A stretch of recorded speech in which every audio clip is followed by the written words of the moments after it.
Can my hair just not look so fucking shit for once? Fuck me. How the fuck are ya? Today we're gonna be talking about the most crucial part. I cannot stress that enough. Like, it is the most crucial part of your content creation. It's called editing. I wanted to talk to you about simplifying it because I know that a lot of people get carried away with trying to do this and that. And I really want to talk to you about the main components of editing an image, because I know I sucked shit at editing when I first started, and I wish I knew some things that I'm going to teach you guys today. If you're one of those people out there, just like me when I started, like, I would take a shit in the toilet and then compare it to the photo I just edited.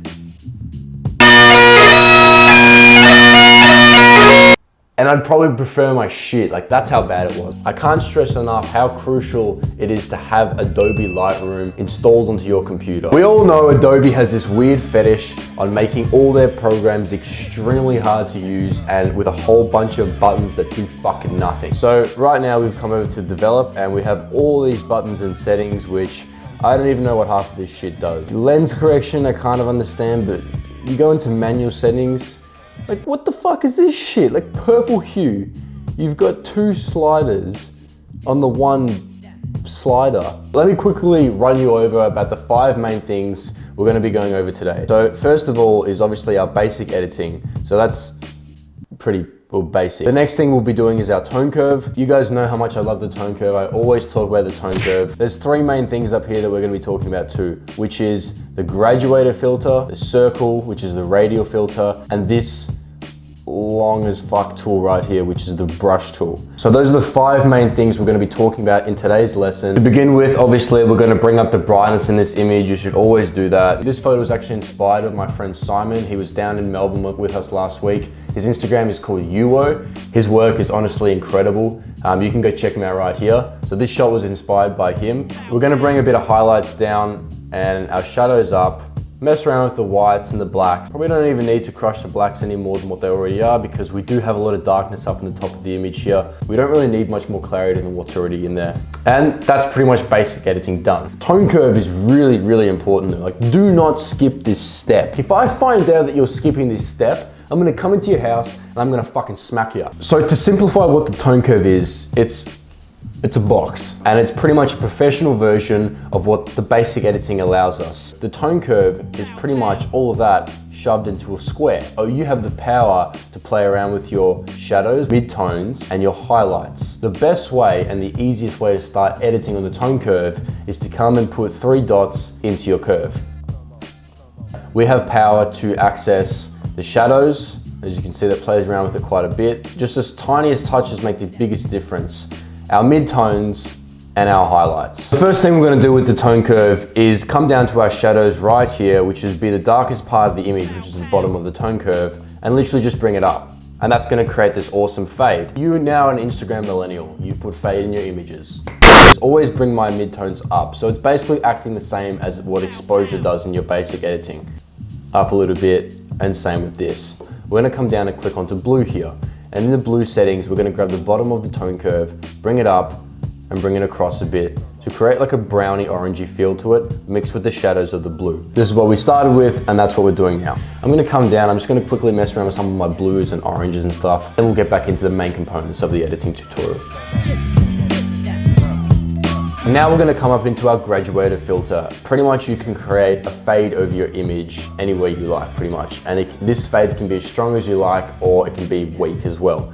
So what we're going to do is I'm going to come from the top of the image here, and the aim I had from this image is to have one side a bit more blue and one side of the image a bit more orange, without affecting my hand and what's in the center of the photo too much. Bring the graduator filter down across the side here, and change the temperature to more bluish. We're gonna bring up some of the exposure and some shadows. Mainly we wanna focus about what's happening in the background here. Now I wanna get rid of what it has affected onto my hand here. So what I'm gonna do is, while I'm selected in the graduator filter, we're gonna come over here and press brush. So now what's gonna happen is we can modify what we've already created with the graduator filter with a brush tool. So as you can see on my screen is that now I have a brush tool while the graduator filter is still selected.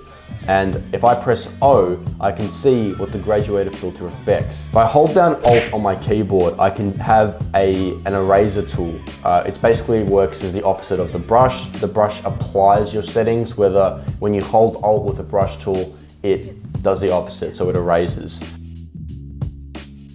Come over to the radial filter and draw a giant fuck off circle around what's already the circle in my image, which is the filter. So make sure your mask is inverted layer, because we want to make sure that we're affecting whatever is inside the mask. And what we're going to do later is we're going to duplicate this mask and affect everything on the outside of the image. Okay, really this is all going to depend on what your image is, but basically you'll see the functionality of what the radial filter does. I kind of use it as a vignetting tool. So that's how I personally use the radial filter. I think it is an awesome way to create a subject focused around your image. Highlights down, shadows up, tiny bit of clarity, tiny bit of saturation, bit more exposure. I'm gonna right click, duplicate, drag it down so we can see the dot, uninvert the mask, and do the opposite. So now pretty much what we've done, we've made a subject focused around our image, which was really easy to do, and that's the end of that. Fuck me, it's looking pretty good. I actually can't wait to upload this image. It looks pretty good. The thing about this image is that we have two subject focuses. Obviously we have my hand, and then we have what's going on inside my filter. I think how we've edited it now is fine, but I definitely feel like we could bring some brightness up and add a bit more clarity in here and potentially some more color in the oncoming traffic road. So we're gonna press this button again and draw a circle that fits over our filter. We're gonna bring the exposure up. I'm gonna push a lot of saturation into there and bring the highlights up. Fucking nice. Hit the adjustment brush and I'm gonna quickly brush around my hand and then probably bring a bit more yellows into it. And then I think we're just about done.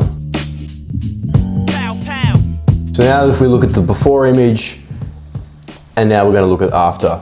And I think that pretty much wraps up today's video, because really that's pretty much it done. Throughout the 5 components that I said at the start of the video that we were gonna use, we used all those to their best advantage, and I think at the end of it, we got a pretty cool image out of it, which is awesome. I hope you can use some of those components that I use for my editing into your post-production. I'm really excited to see what you guys can create with your images. But until then, I hope I taught you something new today, and I'll see you in the next video.